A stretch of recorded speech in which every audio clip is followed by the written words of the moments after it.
Hello. I'm here today to talk about a game that, even a week after its release, it's still receiving controversy. Even before it was released, it was receiving controversy.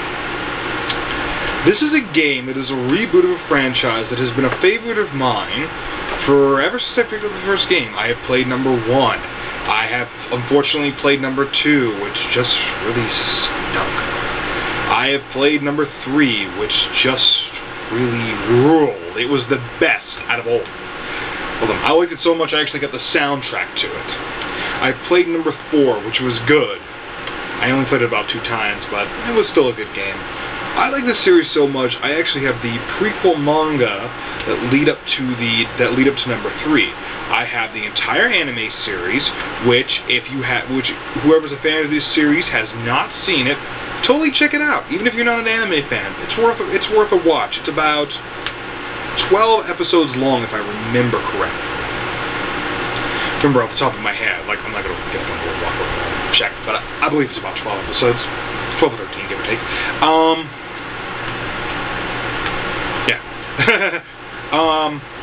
And when I first heard about this game's reboot, I was like, awesome! I can't wait. I'm really gonna enjoy it. I know I am. And even though I saw what the character's new design was look like, I was like, okay, I'm fine with it. So what if he looks like an emo? I don't care. I'm going to enjoy this game for what it is. If it crashes and burns, crashes and burns. If it's an epic game, it's an epic game. I'm not going to judge. I'm going to judge it by itself. I'm not going to judge it, under its own guise, sorry, not under, what was I thinking about? Not under its own guise, under its predecessors. I'm going to judge the game for what it is. And the game I'm talking about today is DMC Devil May Cry. Now, DMC Devil May Cry is the reboot of the Devil May Cry series. I'm just going to call it the Devil May Cry reboot, or just Devil May Cry, because I'm not going to say DMC Devil May Cry a bunch of times. I'm going to try to keep this as short as possible. This is a rift here. There's not going to be any images from the game or video. I really don't know how to do that properly. This is just going to be a quick rift. I'm going to hope in at least 10-15 minutes tops. But I'm going to try to judge this game from a fan's perspective. Not from a fan's perspective. Well, I guess from a fan's perspective, because I'm a fan of this series. And I don't think this game is bad, and I never went into this game thinking it's gonna suck. I enjoyed this game. So what is this game? Well, first off, this game is about the reboot of the Devil May Cry series. In this series, the main villain from the first game, who's not like this lingering devil guy in the background, he is very present. He's controlling the world through debt, which makes sense. They're trying to modernize it. He has propaganda everywhere. And a lot of it's like hidden messages, like kind of like what's the word I'm looking for here? Conspiracy theory type, read between the lines type thing. He has this guy, Bob something. Bob, what was his last name? I forget it off the top of my head. I love his ending catchphrase. This is Bob. I forget whatever my last name is. Just doing God's work. And as I first saw that opening in this game, for that first part of the game, I was like, wow, they're really bashing Fox News here, aren't they? They were really making fun of that, And I was like, they were really making fun of that, and you could really tell, if you're a Republican and watch Fox News a lot and believe every single syllable that comes out of that drip, you're probably not going to like this. Actually, he has probably one of the best boss battles in the game. It was really trippy. Honestly, best boss battle. I'd play it over and over and over again. Anyways. So, what is this game? Well, in this game, instead of Dante being half human, half demon, which I always enjoyed, because I always felt like, it gave him that closer connection to humans, he is now half demon, half angel. He's a Nephilim. So is his brother Virgil, who's also in this game, who I have to say they really screwed the pooch. Yeah, the old Virgil was a very sympathetic villain who was, he wanted power because, he couldn't save his mother, and he was a tortured soul. He was a very sympathetic character, and you could, like I said, sympathize with him. Here, yeah. I have to to exactly say what I want to say about it, I have to ruin a part of the game, but you'll know it when you get there, trust me. I'll just tell you, if you're gonna play this game, I'll just explain, I'll just say right now, the scene, and you'll know exactly what I mean. There's an exchange, there's a hostage exchange, that's all you need to know, that's all I'll say. And you'll understand right there and then what the hell's up. So, Virgil kind of screwed the pooch. And there's also this third character named Kat, who was wasted in my opinion. She was there, but she was just there for the human side and kind of a slight love interest for Dante. Also for him to care about the human world around him, because he's not half demon, half human anymore. And she was okay. I could kind of like her, but I felt she was wasted. Although, she did have some very interesting lines. To say one of my favorite was when she was talking about this Wiccan recipe that used all this stuff, including desiccated squirrel semen. No, I'm not joking. That's exactly what she said. Anyways, in the Dante in this game, the biggest controversy, Mr. Oh, I'm emo now. I'm emo-ish Dante. Oh no. You know what? I don't care. I don't really care. I like the old Dante, but I went into this game judging it on its own merits. This Dante's fine, not as good as the old one, but he's okay. Doesn't have his, trademark white hair. They even make fun of that in the game. There's this part where, I guess you could call it an Easter egg, but you won't miss this. You walk right into it. It's right at the beginning of this amusement park on a pier. All of a sudden, this white wig flies out of nowhere, lands on Dante's head, and he looks like the old Dante. He looks in the mirror, and he just smiles and goes not in a million years. And I think it was like Teen Ninja's kind of little, F you, smack in the face, that type of thing. Saying fuck you, this is our Dante, live with it. And I guess it was kind of funny, I guess. But still, it's kind of, really, did you have to include that? It just makes you guys seem like kids. And a lot of dialogue in this game sounds like it was written by a 12-year-old, There's a lot of, I guess for lack of a better word, potty mouthing in this game. A lot of FUs, a lot of things. There's actually one boss, the Succubus, who I actually want to give props to them because they didn't go the whole, I'm a sexy succubus type way. She was the ugliest looking thing. She looked like something come from a genetic mutation of shit. Where she was just cussing. I think one of the things was she was like, I'm gonna bite off your fucking head, shit down your throat, and crap out your bones or something. I don't know, but it was kind of really, it was funny for a minute, but then when she was getting really excessive with it, I was like, yeah, it's not that funny.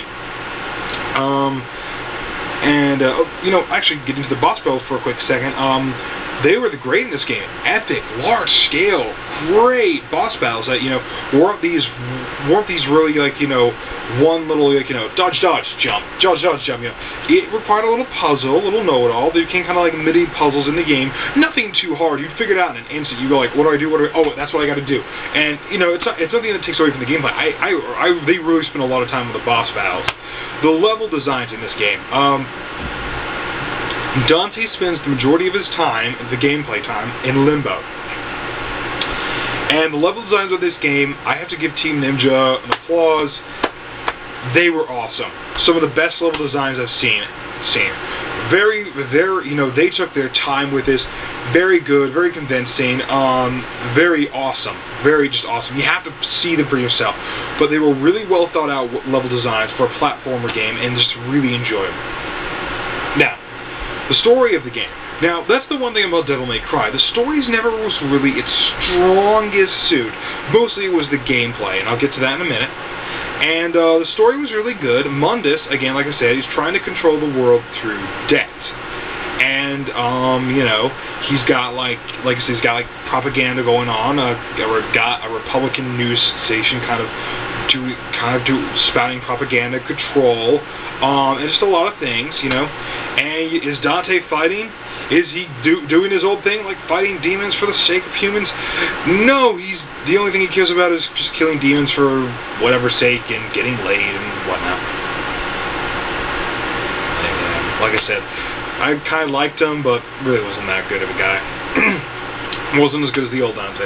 The old Dante, you know, he was when he went into battle, you know, he was a laughable guy, you know, not laughable like, the character's funny. Laughable as in, this guy's awesome type funny. Always cracking jokes at the most serious situations, you know, just having fun with it, because he knows, like, fuck it, I'm just gonna, you know, screw around here. This Dante is just kind of an ass. You know, I guess really the characterization in this game wasn't really that good, you know, but it's okay. Decent.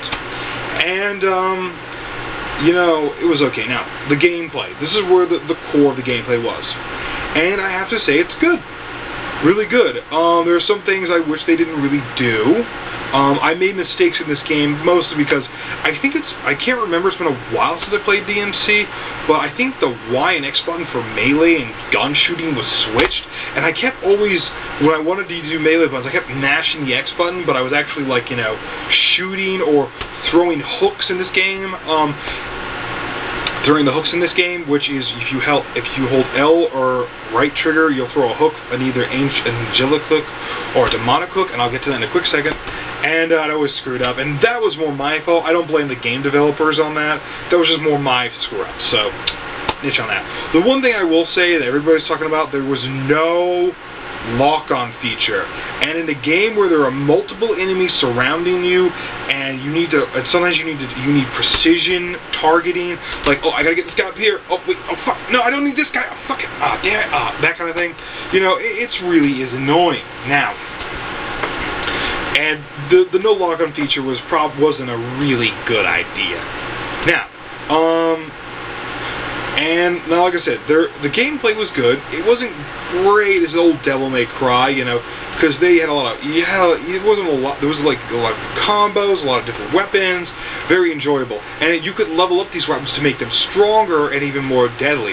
Here, you could just level them up to get different combos and different slight moves. You can't power the weapons to make them stronger and make the enemies go down faster. Although they do as you progress slightly, but still. The point system for, like, style is there, but it's been downgraded. I mean, it used to be an accomplishment when you get an S or a double S or even the legendary triple S. Here, you're going to get your fair share of S's and double S's and, you know, in triple S's. I mean, you won't get a lot of triple S's, but I got, like, at least 3 or 4 in the game. And I used to the accomplishment if I actually got, like, 1. I wasn't the greatest gamer at that. But still, you know, they've really dumbed it down, and I didn't like it. There's an evade button now, and I barely used it throughout the game. I must have used it maybe somewhere in the double digits, low double digits, 20 times maybe. So the guns make a return: ebony and ivory, a shotgun and a grenade, and a slight kablooey gun with a grenade launcher. And I hate the guns in this game. In the last game, you could power them up, and they'd actually be, you know, good little crowd controls. Like, oh, I loved using ebony and ivory in the old games. Here, they're dumbed down to the point where they're useless at one point, only taking out the little pygmy flying enemies, and that's about it. You can level them up to get them stronger, but they do become useless after a while. Maybe use the shotgun to use some crowd control. Other than that, yeah, they should have made the guns a little more powerful. This game, you still have your sword, you have Rebellion. You have now also 2 angelic weapons and 2 demon weapons. Now the angelic weapons, you pull here, let me show you. Pick up a better trigger. You'll pull the left trigger and use the Y button to use it for the angelic weapons. The angelic weapons have a longer reach. You have a sight, and these, for lack of a better word, I want to say krill. If you ever saw that movie, they're like a 3-star shuriken is all I can really say. You hold them in your hand and the blades go up like this. It's kind of hard to describe it. But those are like my favorite weapons, and they could like really like just neat buzzsaws, very useful, and they're used for the angelic weapons are more for crowd control and long range. The demonic weapons were more for heavy hitting. You had an axe and a couple of like awesome fire clay fists that were like boom, boom, and that was kind of cool, And the combat was pretty good. Very enjoyable. There are times when you can stream all 7 weapons together. All the guns, all the melee weapons, all that, and I did that one time. But there are some times when when I got near the end of the game, I wouldn't use the scythe anymore, or the axe, because I had the fist and the krill type things, and that's all I need to use. I think near the end I didn't really use Rebellion that much. So yeah, some weapons become a little obsolete, but the game was good. The story I thought was very good. It had a good twist ending, which I did think was kind of cool. So yeah, I guess that's all I can really say about the game. There's plenty of side stuff to do. Like there were extra, like if you really explore, there were like souls you could take out, for like achievements and whatnot. And they were kind of like these little creatures to hang on the wall. And then there were keys to open secret missions, which were really cool. Like some of them were like, I remember this gold mission, which was like defeat 4 enemies, but you can't use the same move more than once. That was really challenging, very fun actually. Defeat these many enemies in a minute. Run to the end of this thing. These secret missions were really paid off. But really, all in all in this game, I'd have to give it, if I had to really give this game a 1 out of 10 rating, I have to give it a 7.5. It's a good game. I don't think it's as good as its predecessors, but it may be a good rental. For me, I thought it was a good buy. I'm satisfied that I paid my $60 on it. I'm going to replay it one day, I know that. I want to try it again. I want to try the whole game on maybe a harder difficulty. There's some really good ones where, like, this one, it's everybody dies in one hit, including you. One where you die in one hit, but everybody else is, like, standard health, and that's pretty cool. I want to check that out. But yeah, it was a good game. It had its flaws, but still, it was a good game, and I give, the guys who did this, Team Ninja, sorry, what was it? Ninja Theory. They did a good job. And, I thought it was really good. And hell, the original creator of DMC actually came out recently and said, like, that they may not be done with the old Dante, this could be like a parallel universe type thing or whatever, but the old Dante could come back. So, big whiny boys who was like, I don't like this new Dante, because he's emo-ish, he's not the old Dante, it's not the old game, well, hey, make it your wish. But you know what? Sometimes a fresh reboot isn't that bad. And I thought this game was pretty good. 7.5, it's good for a rental, it's a good hack and slasher, good story, it'll keep you entertained. Took me about 7-8 hours, more or less. 7-9 hours, yeah, give or take. I think it was a good thing, and I really enjoyed the game. And personally, I think that just don't listen to the controversy. Take the game on your own terms. If you want to rent it, try GameFly. I use them for a lot of game rentals. Give it a try there, and I think you'll enjoy this game. So yeah, I hope you enjoyed this guest/review, I guess. To anybody who watched this, I hope you enjoyed it. I hope you kind of made up your mind, and I hope that you'll enjoy the game. So yeah, I guess that's it. Thank you for watching.